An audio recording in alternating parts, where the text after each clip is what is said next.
Hi, I'm Dr. Matthew Norton, the founder of People Plus Purpose, and this is the Truth Behind Dentistry podcast. And today, my guest is Dr. Jennifer Moran-Kobes. Dr. Kobes is a cosmetic and general dentist who is not only the successful founder of Water Tower Dental Care in Chicago, she is also an entrepreneur and business consultant and theater scenic artist with a certification from Wharton Executive Education and multiple appearances on the Oprah Winfrey Show as a smile makeover dentist. That's a lot. Welcome to the podcast, Doctor.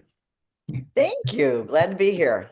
Yeah, I just thought that's the best way I will introduce you is I will just kind of touch the litany of those different things that you have done over time. So I'm very excited about all of that and been looking forward to the conversation just to kind of have you share more with our audience that I know a lot of the time is feels like they have different things in them, or it's a new phase and what's next and that sort of thing. So it's a varied background you have, and I would love to hear just a little bit more of the journey of Water Tower in the beginning, and then kind of maybe walk us through some of the transitions to where you are now.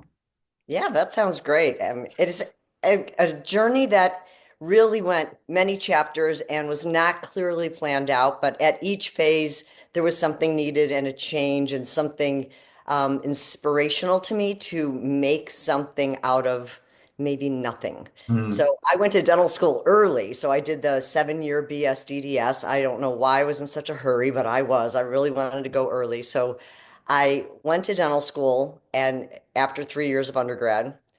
And then my freshman year, I got married. My sophomore year, I had a baby. My junior year, I got divorced, and Oh, then continued on to my senior year, and all of this with loans and now a baby in dental school. wow. And I associated for 2 years, like most of us do, and another 2 years of associating. And I learned a lot of what to do and what not to do, and what I wanted, what I didn't want. And I feel like at about 27, 28, I had my first midlife crisis. So I'm Mm. going to call that my early life crisis and realized, you know what? I don't want to work for somebody else. I don't like their mentality. The last practice I worked for was a very profit driven at the expense of the patients kind of practice. Mm. And Mm. it didn't sit well with me.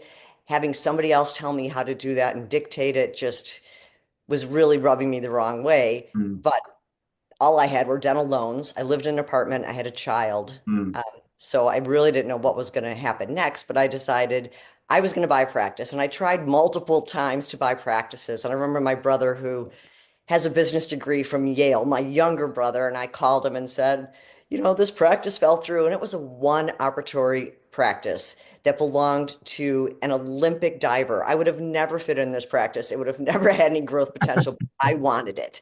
And I called my brother crying that I didn't get it. Somebody else stole it out from underneath me. And he said, there is no crying in business, just like from the movie. And I Mm. just went, okay, all right, I got to suck it up and move on. Mm. So I tried another practice with my friends from dental school. There just wasn't enough room. And they said, hey, there's this practice in Water Tower. We looked at it. It's in terrible shape. It's never been decorated since the 70s. It's all DMO, but it's in Water Tower Place and they have constant good patients. So Mm. I called and made an offer over the phone on that practice. And he said, come on in. So I came in and in my beautiful Marshall suit and my bad roots, because I couldn't afford to get them colored, I went in and met the team. And so the doctor was at end stage diabetes in the hospital. Mm. His nephew was running the front desk. He had constant temps coming through. It was all Prudential DMO at that time and all the other ones as well. And I just had a feeling of, yes, this is it. Mm.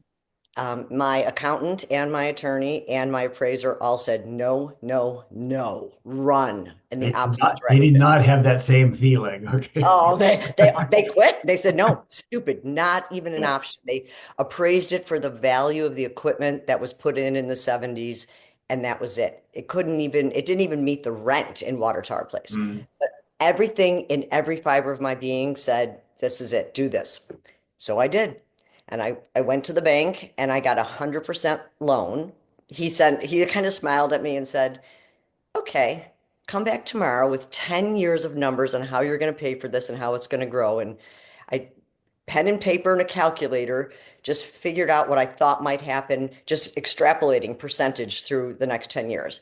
So I bought the practice, did some renovations, and our goal was 2 years we were going to treat those patients like they'd never been treated, get them to love us and know us and educate them off their insurance and give them options.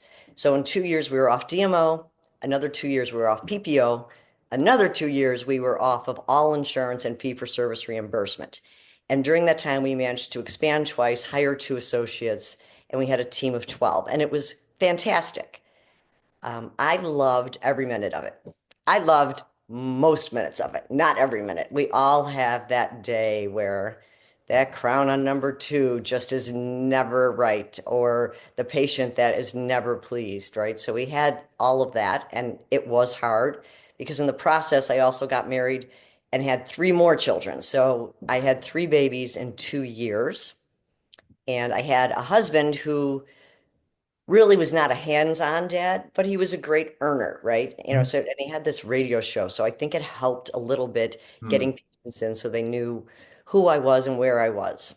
Um, and please interrupt me if I keep talking too long. It's a long story. No, that's good. No, keep going. Okay.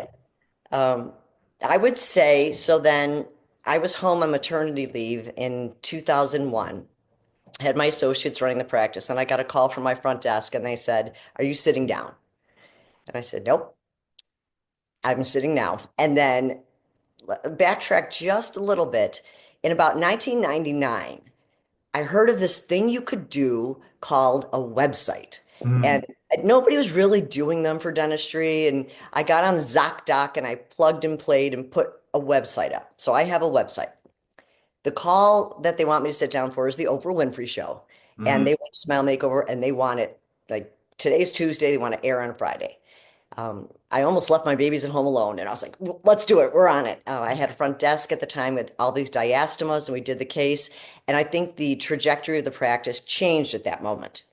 In that day, it was a big deal to be on Oprah, Right. any TV show, right? You had Right. this real um, increase in notoriety and patient calls. We had 150 new patients call in the next hour after the airing of that show. Wow. Wow. So it And really took. that was the power of Oprah, right? In that That was day, the that was, power of yeah. Oprah, right? And everything's different now, right? Now you just put yourself on social media, which is fascinating to me. So that was like the highlight. And we were just doing so many great cases. And I really had cases coming in that I wasn't prepared to handle. Full mouth rehabs, I needed to now be mounting and using the articulator more and doing more occlusal adjustments. So then I joined the Hornbrook group.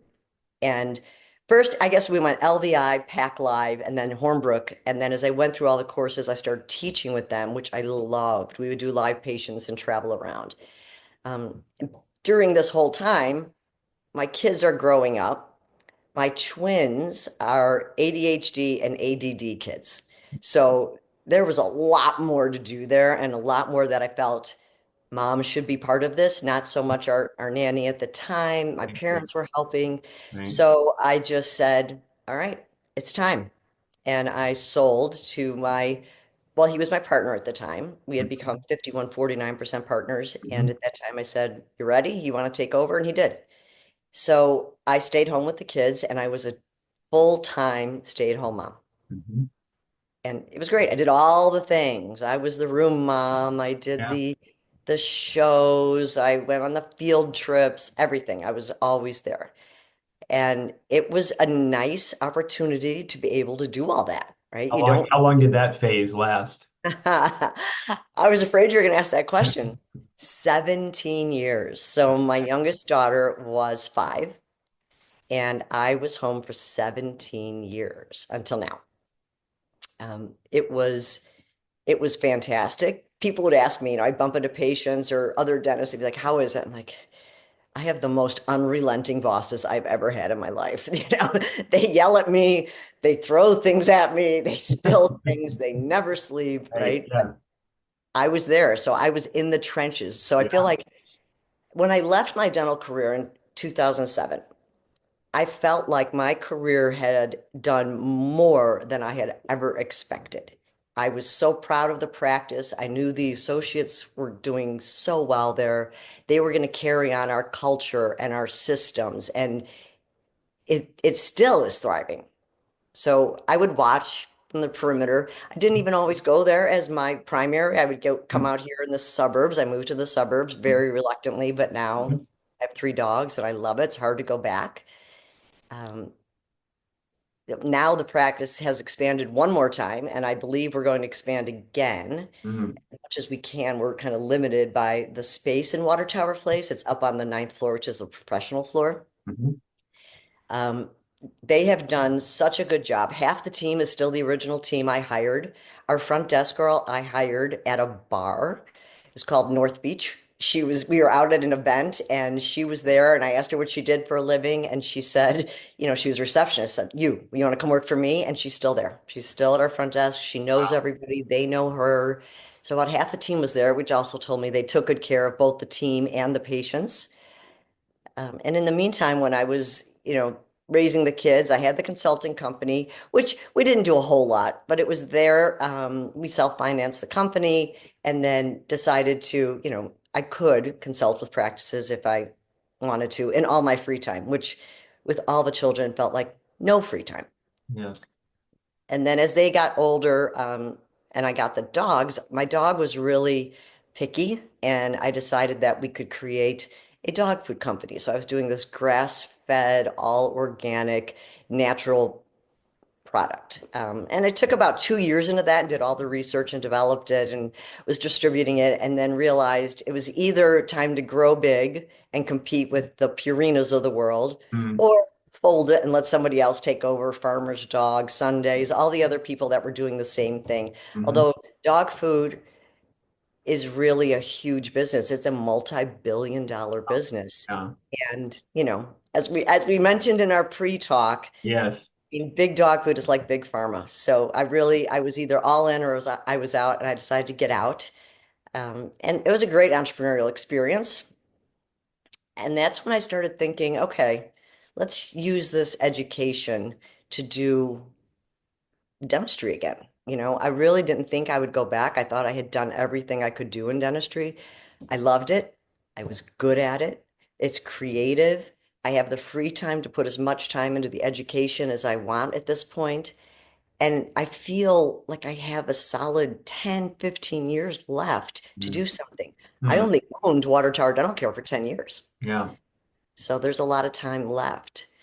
In the meantime, I think that the final trigger point was the whole time I had done backstage for the kids in their shows. They were all theater kids. I was never a theater kid. I knew nothing about theater. They needed backstage. And what I knew I could do is I could learn. I could learn. Mhm. And so I learned, and when they were in grade school, we started doing it. And then the director hired me for her company to continue. And now I'm working on bigger sets and, 16-foot lit pieces. Wow. But I was doing one for Beauty and the Beast, and I had used plywood this time, and I was trying to drill the hole. And as I caught a piece, the drill twisted and broke my finger. Ah. My right hand, which is my money maker in dentistry, Oh. right? So Yeah. it was after that I thought, yeah, this is very physical. It's very hard. It's very creative, but it's like dentistry as well, which is much more rewarding and less likely to break a finger or to, get harmed. So I think that was the final straw when I said, let's go back. And I started the process. And about a year in with the Illinois Department of Professional Regulation, they said, oh, you need to reboard.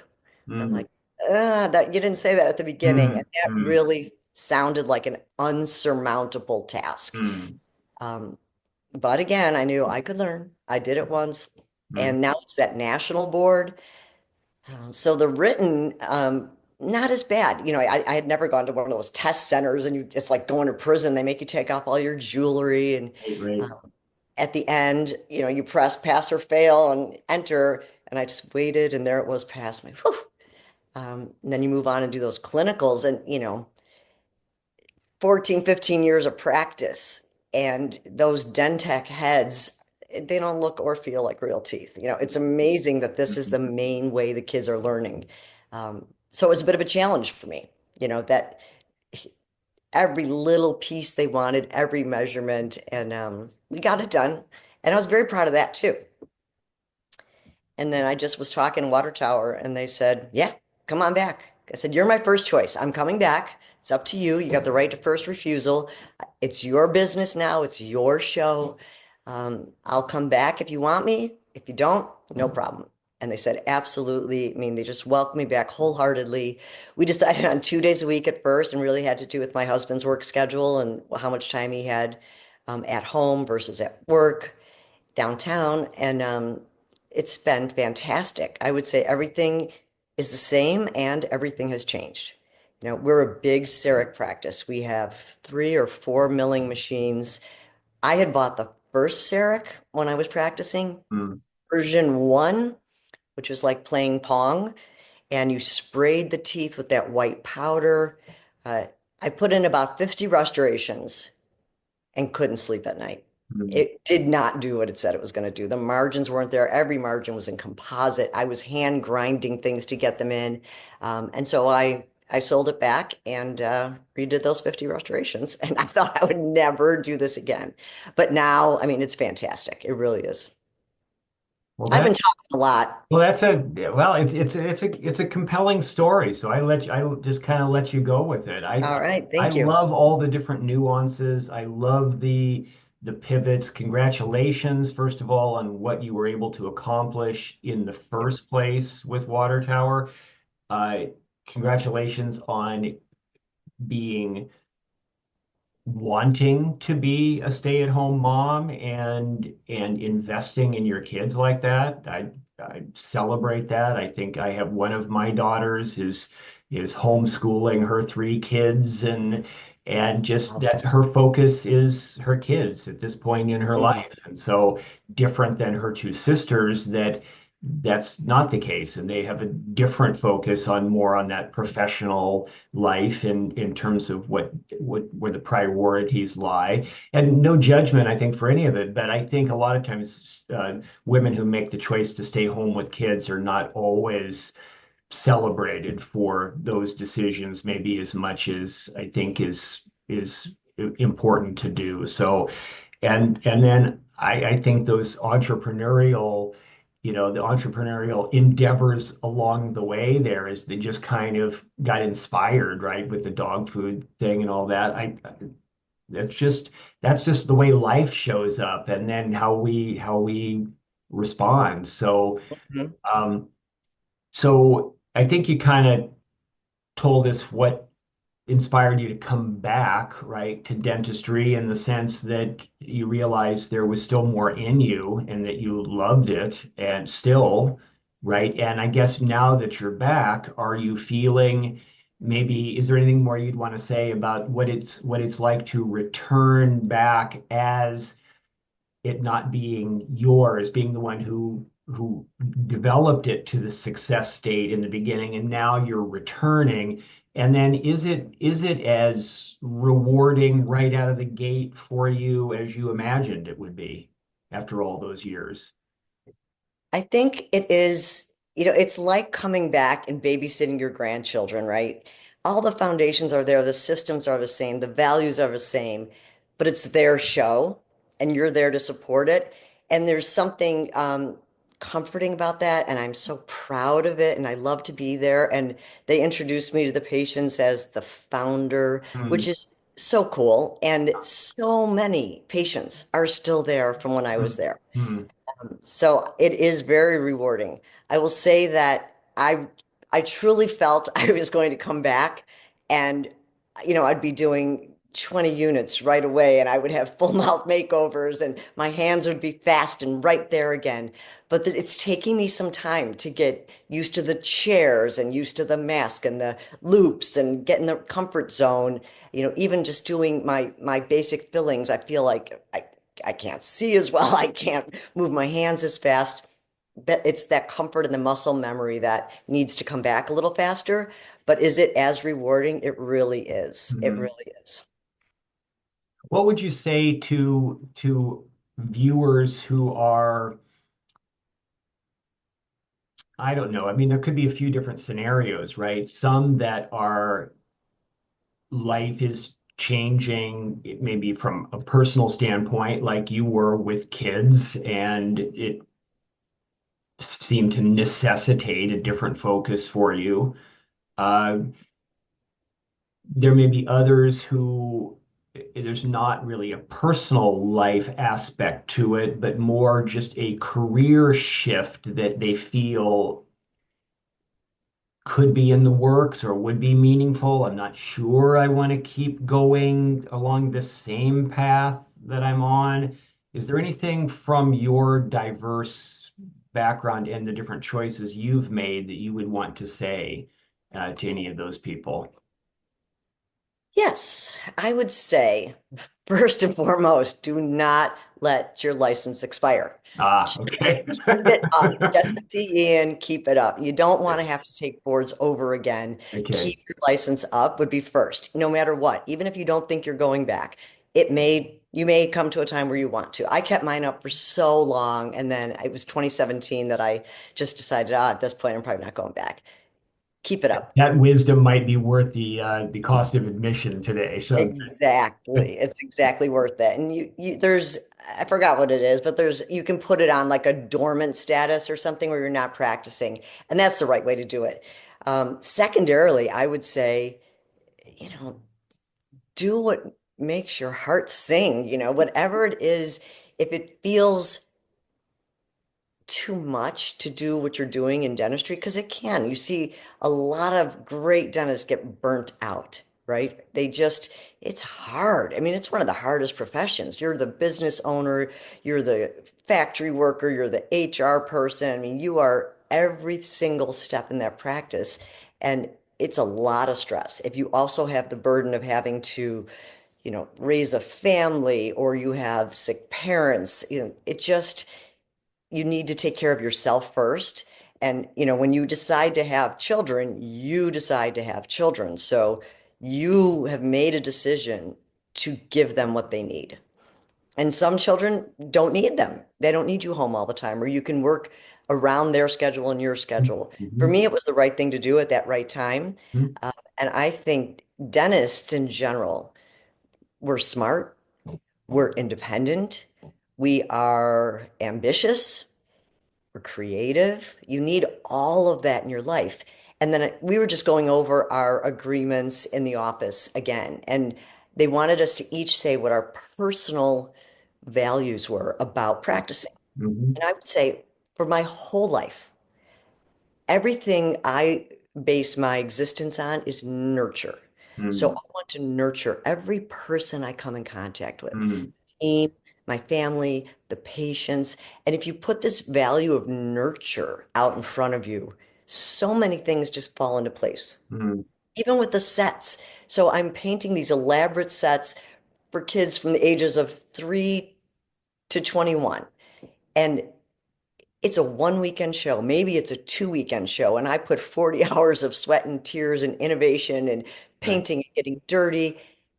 They feel great at the end. When you put the set up the first day at dress rehearsal, I mean, their eyes just light up and mhm, they are so appreciative and so thankful. And you feel like such a professional artist. mhm, And I love that I can then throw it away at the end of it because I never think anything's good enough. I never think the dentistry is good enough. I never think the business has done enough. Even now, you said talk about how it feels to be an associate again in my practice. Besides being grandma coming in, I have to kind of hold back and bite my tongue a little. We're in the morning meeting and somebody asks a question. I'm like, I got the answer. And then I have to go, that's not my job, right, right? right. And nobody minds and they Pick me, totally pick get it. me. Yes, exactly. Uh, Um, I haven't quite settled into it yet. It may or may not be a good long-term fit for me. It, I just, I like to have, I like to have some skin in the game. I loved it when succeed or fail, it's on me, right? So this kind of playing on the sidelines, so far it works. It would be very hard, I think, at a different practice where I didn't have all the same values and understandings that we put in. right. But my advice to somebody else would just be do it. Do it. and save money. Have a lot of money in the bank. Don't spend your money, right? As much as you can, because then you have options. Right. Money equals options. Yeah. So do you have any, that's good. Thank you for that. Do you Thank have you. any, as you look ahead, whatever you've already, this is ahead. I mean, where you are now is ahead of what, I mean, you've made certain decisions to come back in, but if you look a little further ahead, given what you just said, any inklings as to what that might look like in the phase beyond this one, or not there yet? So my original coming back, I really thought this DSO landscape is problematic and different, right? This was not really an option. I mean, Heartland was out there, but it was somewhere else. Somebody else was doing that. Right. DSO venture capital devouring of the private practice. Um, I would like, in my dream, and originally coming in, that's what I was going to do. I would love to create, and I think some guys are doing it right now, a very nurturing to all parties involved environment where you can clone and create this wonderful top down, keep the dentist doing what they want to do, whether it's in or out of the chair, kind of conglomerate. That would be, I could see myself doing that. Mm, I drive down the South Loop here or the West Loop, and the Aspen Group has the biggest building.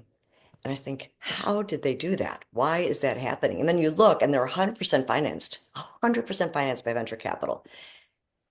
Somebody else is driving that truck, right? And it should be the dentist. It should yeah. be the Yeah. care, Yeah. right? So in my big bad dream, I would create that. I have a name, I have a business plan.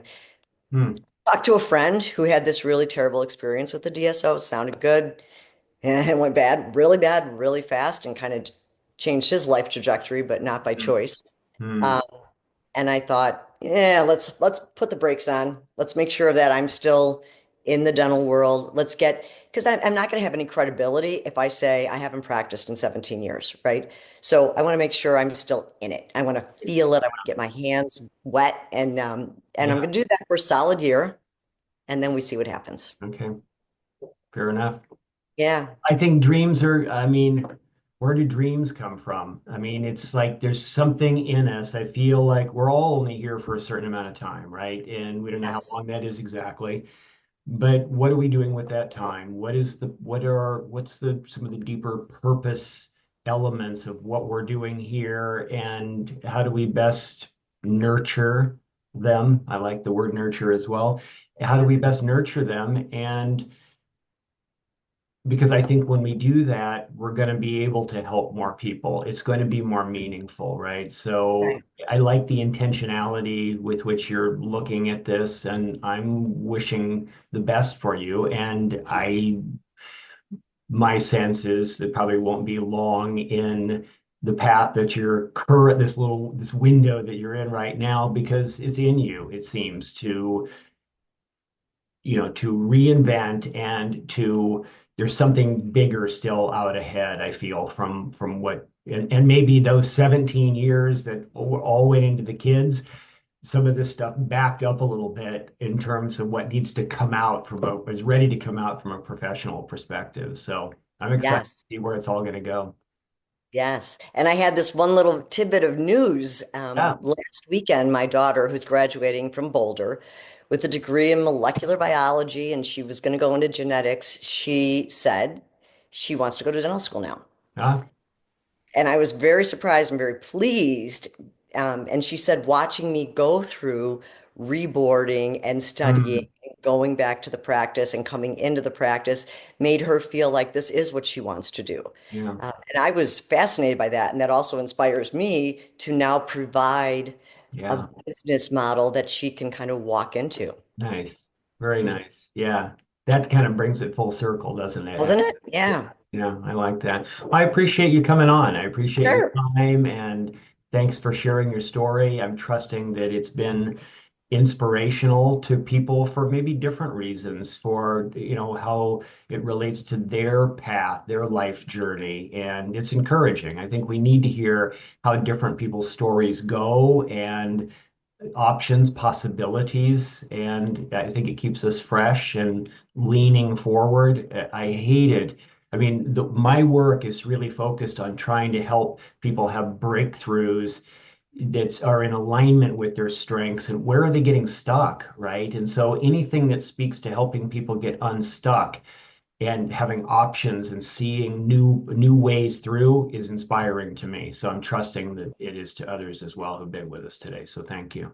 Well, great. Thank you. It's been great chatting with you. Yeah, thanks. So thank you for, well, let me also ask if people want to connect with you to just to have a conversation or to learn more, keep in touch, maybe given where you're going to be going next, and they say, Yes. oh, I'd like to be a part of what Dr. Jan is doing, then what's the best way for them to do that? Well, they can find me through Instagram at Dr. Jen Moran, or they can go to the practice website right now at watertowerdentalcare.com. They can call the office. I'm there, 312-787-2131. And we have a system where if you call and you leave a message, it will go directly to my cell phone. So I do have lots of ways of being accessed, and I would love to chat with people about and really work-life balance, burnout, all the things that dentistry can bring to the table. Yeah, that's great. Thank you again. All Appreciate it. right, thank you. Yeah.